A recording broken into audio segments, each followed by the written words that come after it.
Hello, അസ്സലാമു അലൈക്കും. അൽഹംദുലില്ലാ, അങ്ങനെ ഇന്ന് 28ാമത്തെ നോമ്പാണ്. അപ്പോൾ ഇന്നത്തെ ഇഫ്താറിൻ്റെ കുറച്ച് വിശേഷങ്ങളൊക്കെ ഉൾപ്പെടുത്തിയിട്ടുള്ളൊരു വ്ളോഗാണ് കേട്ടോ അത്. അപ്പോൾ ഇതിപ്പോൾ ഞാൻ പരിപ്പ് കറിയിലേക്കുള്ളതാണ് കേട്ടോ ചെയ്തുകൊണ്ടിരിക്കുന്നത്, പരിപ്പ് കുത്തി കാച്ചാൻ വേണ്ടിയിട്ട്. അപ്പോൾ ഇന്ന് ഇഫ്താറിന് ഒരു നാടൻ ഊണാക്കാമെന്ന് വിചാരിച്ചു. നോമ്പ് തുടങ്ങിയിട്ട് അത്താഴത്തിന് എന്തെങ്കിലും ചോറ്, എന്തെങ്കിലും ഉപ്പേരി അങ്ങനെ എന്തെങ്കിലും ചെയ്യും. പക്ഷേ നോമ്പ് തുറക്കാനായിട്ട് ഊണ് ആക്കിയിട്ടില്ല കേട്ടോ. അപ്പോൾ ഇന്ന് എന്തായാലും അതാക്കാമെന്ന് വിചാരിച്ചു. അപ്പോൾ ഇന്ന് ഉണ്ടാക്കുന്നത് എന്താണെന്ന് വെച്ചിട്ടുണ്ടെങ്കിൽ കായ്പോള ഉണ്ടാക്കുന്നുണ്ട്. അതുപോലെ തന്നെ ആവിയിൽ വേവിച്ചിട്ടൊരു സ്നാക്ക് ഉണ്ടാക്കുന്നുണ്ട്, ചിക്കൻ കണ്ണപ്പം എന്നൊക്കെ പറയാം. അങ്ങനെ ഒരു സംഭവം ഉണ്ടാക്കുന്നുണ്ട്. അതുപോലെ തന്നെ ചോറും പരിപ്പ് കുത്തിക്കാച്ചിയതും പിന്നെ ബീൻസും ക്യാരറ്റും കൂടെ ഉപ്പേരിയും അതുപോലെ തന്നെ മീൻ പൊരിച്ചതാണ് കേട്ടോ ചെയ്യുന്നത്. പിന്നെ പപ്പടം. ഇത്രയാണ് ഇന്ന് നോമ്പറക്കാനായിട്ട് ചെയ്യുന്നത്. അപ്പം ഞാൻ പരിപ്പ് കുത്തി കാച്ചാൻ വേണ്ടിയിട്ട് പരിപ്പ് കഴുകി കുക്കറിൽ ഇട്ടിട്ടുണ്ട്. പിന്നെ തക്കാളിയും പച്ചമുളകും ഉപ്പും മഞ്ഞൾപ്പൊടിയും കൂടെ ഇട്ടുങ്ങാനിട്ട് ഈ പരിപ്പൊന്ന് വേവിച്ചെടുക്കുന്നുണ്ട്.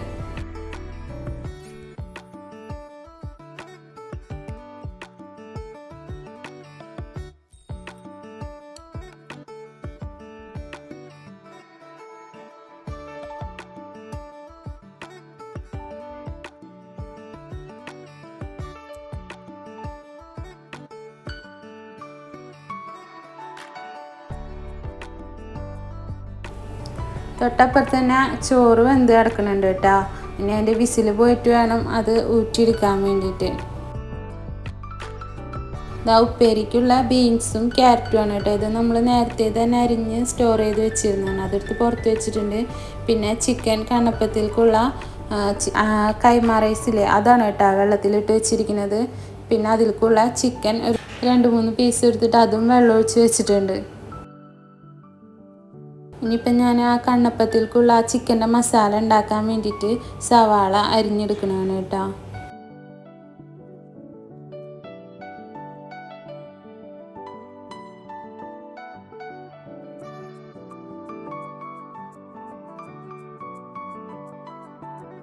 സവാള, തക്കാളി, ഇഞ്ചി വെളുത്തുള്ളി പേസ്റ്റ്, ഇത്രയും സംഭവങ്ങളാണ് കേട്ടോ അതിലേക്ക് വേണ്ടത്. പിന്നെ പച്ചമുളക് അരിഞ്ഞതും അതുപോലെ തന്നെ കറിവേപ്പിലയും. അങ്ങനെ അതൊക്കെ അവിടെ അരിഞ്ഞ് സെറ്റ് ചെയ്തിട്ടുണ്ട്. പിന്നെ ഞാനിപ്പോൾ അതാ കായ്പോളയിലേക്കുള്ള പഴമില്ലേ അതൊന്ന് അരിഞ്ഞെടുക്കണം.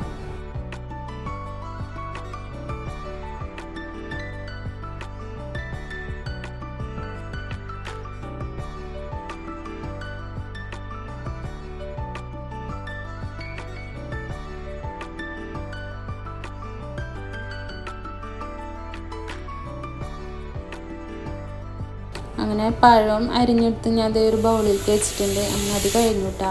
അപ്പോഴത്തേനും ഇതാ പരിപ്പ് വെന്ത് വിസിൽ വന്നിട്ടുണ്ട്. ഇനിയിപ്പോൾ ഈ മീനൊന്ന് നന്നാക്കി എടുക്കണം. ഞങ്ങൾ ഇപ്പോൾ എല്ലാ ദിവസവും രാത്രി കോർണിഷിൽ ചൂണ്ടയും കൊണ്ട് പോയിരിക്കും. അപ്പോൾ അങ്ങനെ പോയിട്ട് കഴിഞ്ഞ ദിവസം കിട്ടിയ മീനാണ് കേട്ടോ അത്. അപ്പോൾ ഇത് ഇന്നെന്തായാലും ഇന്നലെ അത് കൊണ്ടുവന്ന് നേരെ ഫ്രീസറിൽ വെച്ചു. പിന്നെ ഇപ്പോൾ ഇന്ന് അതെന്തായാലും ക്ലീൻ ചെയ്ത് കഴിഞ്ഞിട്ട് മസാല തേച്ച് പൊരിക്കാമെന്ന് വിചാരിച്ചു.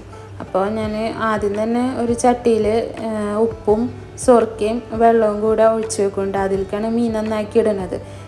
അപ്പോൾ അത് മൊത്തം നന്നാക്കി മസാല തേച്ച് പൊരിക്കുന്നുണ്ട്. കാരണം ഇന്ന് ഞങ്ങൾ വാപ്പാടെ അടുത്തേക്ക് പോകുന്നുണ്ട്. അപ്പോൾ വാപ്പാക്കും ഈ നാടൻ ഭക്ഷണമൊക്കെ ഭയങ്കര ഇഷ്ടമാണ്.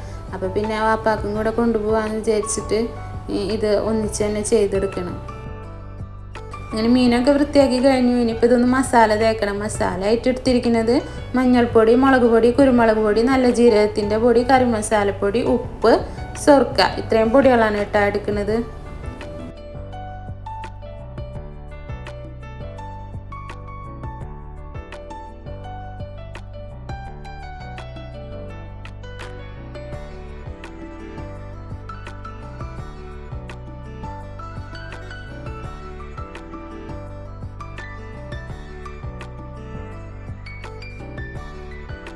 ഇനിയിപ്പോൾ ഈ മീൻ മൊത്തം ഒന്ന് മസാല തേച്ച് കഴിഞ്ഞിട്ട് നേരെ ഫ്രിഡ്ജിൽ വെക്കും കേട്ടോ. എന്നിട്ട് പിന്നെ കഴിക്കുന്ന നേരത്തെ ഇത് ഫ്രൈ ചെയ്തെടുക്കുള്ളൂ.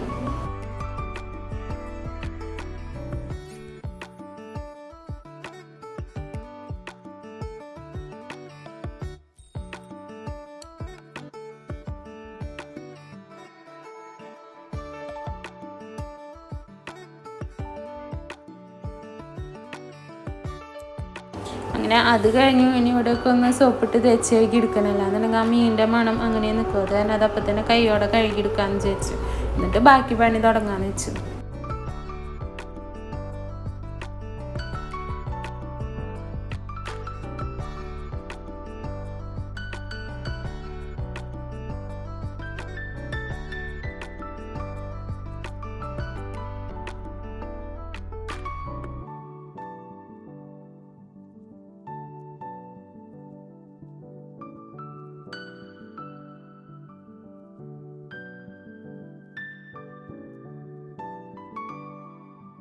അങ്ങനെ അവിടെയൊക്കെ ക്ലീൻ ചെയ്തിട്ട് അതെല്ലാം കഴിഞ്ഞു.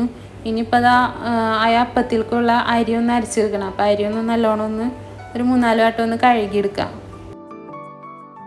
അങ്ങനെ അരി കഴുകി അവിടെ മാറ്റി വെച്ചിട്ടുണ്ട് കേട്ടോ, ആ ബൗളിൽ വെച്ചിട്ടുണ്ട്. ഇനിയിപ്പോൾ ഞാൻ ഉപ്പേരിയിലേക്കുള്ള ബീൻസും ക്യാരറ്റും ഇല്ലേ, അതിലേക്ക് പച്ചമുളക് ഉള്ളി അരിഞ്ഞിട്ടിട്ട് പിന്നെ കുറച്ച് തേങ്ങയും കൂടെ ഒന്ന് തിരുമ്പി വെക്കണം കേട്ടോ. ഇനിയിപ്പോൾ കടുക് പൊട്ടിച്ച് നേരെ ഇത് ഉപ്പേരി വെക്കും. നേരമില്ലാത്ത നേരത്തൊക്കെ എളുപ്പം ചെയ്യാൻ പറ്റുന്ന പണിയാണ് കേട്ടോ ഇങ്ങനെ ചെയ്യുന്നത്. ഇല്ലാത്തേക്ക് ഉപ്പും കൂടെ ഇട്ട് കൊടുത്തിട്ടുണ്ട്. എന്നിട്ട് ഇത് തിരുമ്പി മാറ്റി വെച്ചിട്ടുണ്ട്.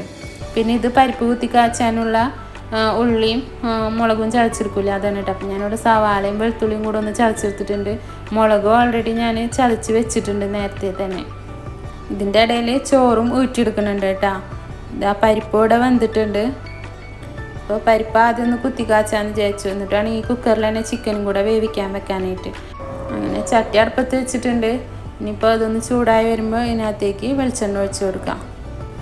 അപ്പോൾ ഇതാ വെളിച്ചെണ്ണ ഒഴിച്ച് കൊടുത്തിട്ടുണ്ട്. വെളിച്ചെണ്ണ ഒക്കെ കട്ട പിടിച്ചിരിക്കുകയായിരുന്നു കേട്ടോ. ഇവിടെ തണവ് ഇതുവരെ മാറിയിട്ടില്ല. അപ്പോൾ ശരിക്കും ഇപ്പോൾ ചൂടിൻ്റെ സമയമാണ്, പക്ഷേ ഇപ്പോഴും നല്ല തണവാണ് നൈറ്റൊക്കെ. അപ്പോൾ വെളിച്ചെണ്ണ കട്ട പിടിച്ചിരിക്കുകയായിരുന്നു. അപ്പോൾ ഞാനത് ഒന്ന് ഉരുക്കിയിട്ട് അത് ഒഴിച്ച് കൊടുത്തിട്ട് പിന്നെ സവാളയും വെളുത്തുള്ളിയും ചതച്ചതും പിന്നെ ഇടിച്ച മുളകും കൂടി ഇട്ട് കൊടുത്തിട്ടുണ്ട്. ഇനി ഇതൊന്ന് നന്നായിട്ട് ഒന്ന് മൂപ്പിച്ചെടുക്കാം കേട്ടോ.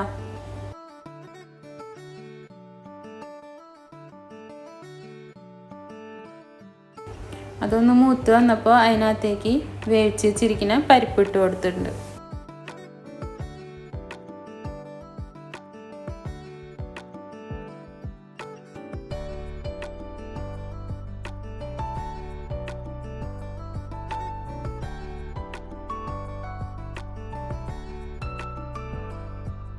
ഇപ്പോൾ പരിപ്പ് കുത്തി കാച്ചിയത് ഇവിടെ റെഡി ആയിട്ടുണ്ട് കേട്ടോ. ഇനിയിപ്പോൾ നമുക്ക് ആ അപ്പത്തിലേക്കുള്ള മാവ് ഒന്ന് അരച്ചെടുക്കാം. അപ്പോൾ ഞാൻ എന്താ ഒരു മിക്സിയുടെ ജാറിലേക്ക് നേരത്തെ കഴുകി വെച്ച അരി ഇട്ട് കൊടുത്തിട്ടുണ്ട്. പിന്നെ ഒരു മുട്ട പൊട്ടിച്ച് ഒഴിക്കുന്നുണ്ട്.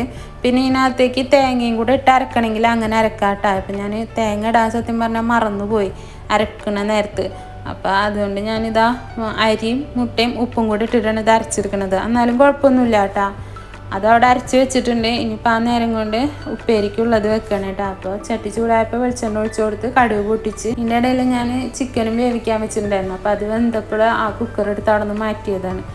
ഇനിയിപ്പോൾ ഇതാ ഈ ഉപ്പേരി ഒന്ന് ഉണ്ടാക്കിയെടുക്കണം.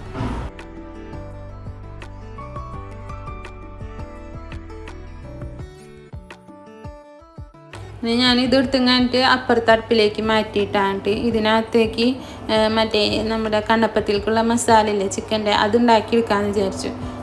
അതിന് ചീനിച്ചട്ടി അടുപ്പത്ത് വെച്ച് ചൂടായി വന്നപ്പോൾ ഇഞ്ചി വെളുത്തുള്ളി പേസ്റ്റും പച്ചമുളക് അരിഞ്ഞതും കൂടെ ഇട്ടുങ്ങാണ്ട് മൂപ്പിച്ചെടുത്ത് മൂത്ത് വന്നപ്പോൾ അതിനകത്തേക്ക് സവാളയും കൂടി ഇട്ട് കൊടുത്തിട്ടുണ്ട്. ഇനി ഒത്തിരി ഉപ്പും കൂടെ ഇട്ട് കൊടുത്തിട്ട് ഈ സവാള ഒന്ന് വാട്ടിയെടുക്കാം. ഇനി അത് വാടി വരുമ്പോൾ അതിനകത്തേക്ക് നമുക്ക് തക്കാളിയും കൂടെ ചേർത്ത് കൊടുക്കാം കേട്ടോ. അങ്ങനെ തക്കാളിയും ചേർത്ത് കൊടുത്തിട്ടുണ്ട്. ഇനി അത് വാടി വന്നപ്പോൾ പൊടികളായിട്ട് മുളക് പൊടി, മഞ്ഞൾപ്പൊടി, കുരുമുളക് പൊടി, കറിമസാലപ്പൊടി ഇത്രയും പൊടികൾ ഇട്ടുങ്ങാനിട്ട് ഒന്ന് വഴറ്റിയെടുക്കുക. പച്ചമണം മാറി വരുമ്പോൾ മഞ്ഞൾപ്പൊടി ഉപ്പിട്ട് വേവിച്ച് ചിക്കൻ ഒന്ന് ക്രഷ് ചെയ്തിട്ട് അതും കൂടി ഇട്ട് കൊടുക്കുക. എന്നിട്ട് ഇത് നന്നായിട്ട് ഇളക്കി യോജിപ്പിക്കാം. അപ്പോൾ ഇതാ മസാല ഇവിടെ റെഡി ആയിട്ടുണ്ട് കേട്ടോ.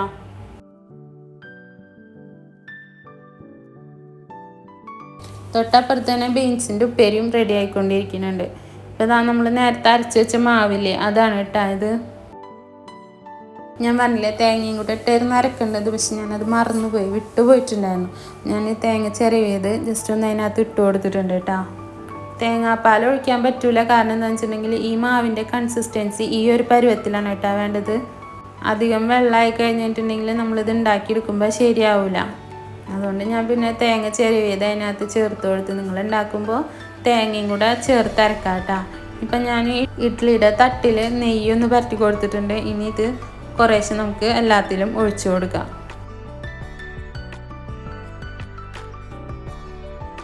ഞാൻ ഇഡ്ഡലി ചെമ്പിൽ വെള്ളം ഒഴിച്ചിങ്ങാനിട്ട് ഓൾറെഡി അടുപ്പത്ത് വെച്ചിട്ടുണ്ട് കേട്ടോ. ഇനി എല്ലാത്തിലും മാവ് ഒഴിച്ച് കൊടുത്തതിന് ശേഷം മുകളിലായിട്ട് ഇതുപോലെ നേരത്തെ ഉണ്ടാക്കി വെച്ചിരിക്കുന്ന മസാല ഇട്ട് കൊടുക്കാം. മസാല ഇട്ട് കൊടുത്തതിന് ശേഷം അതിൻ്റെ മുകളിലായിട്ട് ഇതുപോലെ കുറേശ്ശെ മാവ് ഒന്ന് ഒഴിച്ച് കൊടുക്കാം.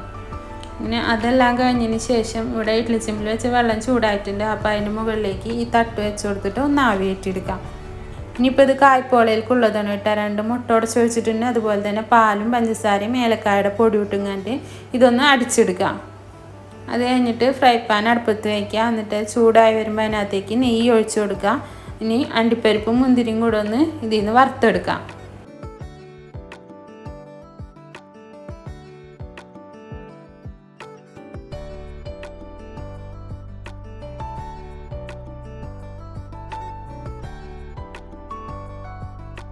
രണ്ടും വറുത്തെടുത്തതിന് ശേഷം നേരത്തെ അരിഞ്ഞു വെച്ചിരിക്കുന്ന പഴവും കൂടെ ആ നെയ്യിലേക്ക് ഇട്ട് കൊടുക്കാം. എന്നിട്ട് നമ്മൾക്ക് മധുരത്തിന് ആവശ്യമുള്ള പഞ്ചസാരയും കൂടെ ഇട്ട് കൊടുത്ത് കഴിഞ്ഞിട്ട് ഈ പഴം നന്നായിട്ടൊന്ന് ഈ നെയ്യിൽ റോസ്റ്റ് ചെയ്തെടുക്കാം.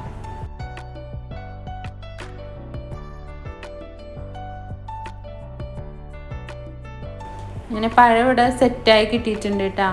ഇനിയിപ്പോൾ നമുക്ക് ഗ്യാസ് ഓൺ ആക്കിയിട്ട് ഇതുപോലൊരു തവ വെച്ച് കൊടുക്കാം. എന്നിട്ട് അതിൻ്റെ മുകളിലായിട്ട് ഈ ഫ്രൈ പാൻ വെച്ച് കൊടുക്കുക. അത് നമ്മൾ പഴം വരട്ടിയെടുത്ത പാനില്ല, അത് അതുപോലെ തന്നെ വെച്ച് കൊടുത്തിട്ട് നമ്മൾ നേരത്തെ പാലും മുട്ടയും ഏലക്കായും പഞ്ചസാരയൊക്കെ കൂടെ അടിച്ച് വെച്ചിട്ടുണ്ടായിരുന്ന ആ മിക്സിയില്ലേ, അത് ഇതിനകത്തേക്ക് ഒഴിച്ചു കൊടുത്തിട്ട് ഒന്ന് ഇളക്കി കൊടുക്കുക. എന്നിട്ട് ഇതൊന്ന് കുറച്ച് നേരം ഒന്ന് അടച്ച് വയ്ക്കാം. അപ്പോൾ തന്നെ നമ്മൾ നേരത്തെ ആക്കിയെടുത്ത അപ്പം ഇവിടെ റെഡി ആയിട്ടുണ്ട് കേട്ടോ. ഇത് നല്ല ടേസ്റ്റാണ് കേട്ടോ ഇത് കഴിക്കാനായിട്ട്.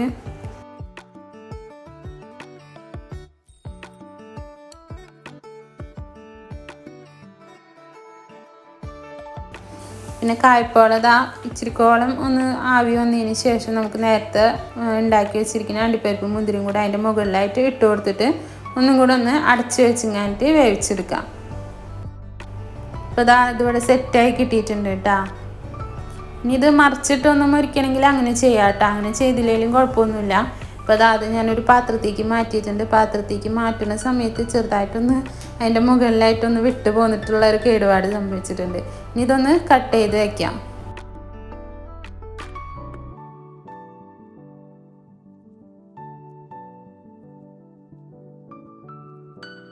അപ്പോൾ ഞാൻ ഇതിൻ്റെ ഇടയിൽ മുസംബി ജ്യൂസൊക്കെ അടിച്ച് വെച്ചിട്ടുണ്ടായിരുന്നു. ഇനിയിപ്പോൾ ഫ്രൂട്ട്സ് കട്ട് ചെയ്തെടുക്കാം.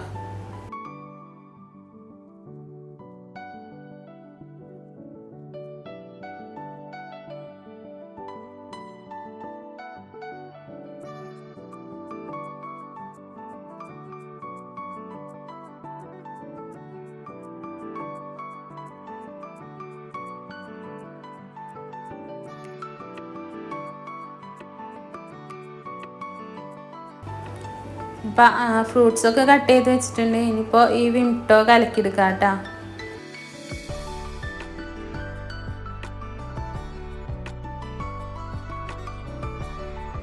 അങ്ങനെ എല്ലാം റെഡി ആയിട്ടുണ്ട്. അൽഹംദുലില്ലാഹ് 28ാമത്തെ നോമ്പും റാഹത്തായിട്ട് തന്നെ കഴിഞ്ഞിട്ടുണ്ട്. ഇനിയിപ്പോൾ നോമ്പ് തുറന്ന് കഴിഞ്ഞിട്ട് മഗ്‌രിബ് കഴിഞ്ഞ് കുറച്ച് നേരം നോതും. അത് കഴിഞ്ഞ് ഇശാസ്കാരം കഴിഞ്ഞതിന് ശേഷമാണ് മൊത്തം അടുക്കള വൃത്തിയാക്കലും കാര്യങ്ങളൊക്കെ കഴിഞ്ഞിട്ടാണ് പിന്നെ ഞങ്ങൾ ഭക്ഷണം കഴിക്കുള്ളൂ കേട്ടോ.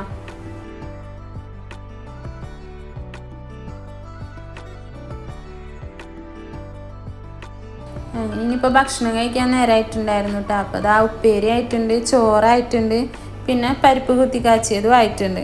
ഇനിയിപ്പോൾ മീനൊന്ന് ഫ്രൈ ചെയ്തെടുക്കണം. അപ്പം ഞാനിത് എയർ ഫ്രയറിലാണ് കേട്ടോ ഫ്രൈ ചെയ്തെടുക്കുന്നത്.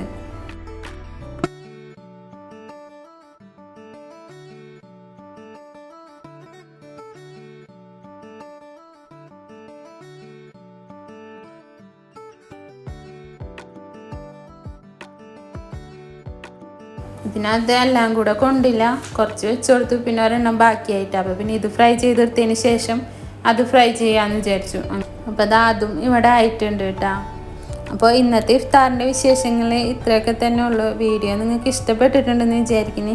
ഇഷ്ടപ്പെട്ടിട്ടുണ്ടെങ്കിൽ ഒന്ന് ലൈക്ക് ചെയ്യുക, ഷെയർ ചെയ്യുക, കമൻറ്റ് ചെയ്യുക, സബ്സ്ക്രൈബ് ചെയ്യുക, അടുത്തുള്ള ബെല്ലൈക്കൺ ഒന്ന് അമർത്തി കൊടുക്കുക. അപ്പോൾ നമ്മൾ പുതിയ വീഡിയോ ഇടുമ്പോൾ നിങ്ങൾക്ക് നോട്ടിഫിക്കേഷൻ വരും കേട്ടോ. അപ്പോൾ ഇൻഷാ അല്ലാഹ് പുതിയൊരു വീഡിയോ ആയിട്ട് അടുത്ത ദിവസം കാണാം.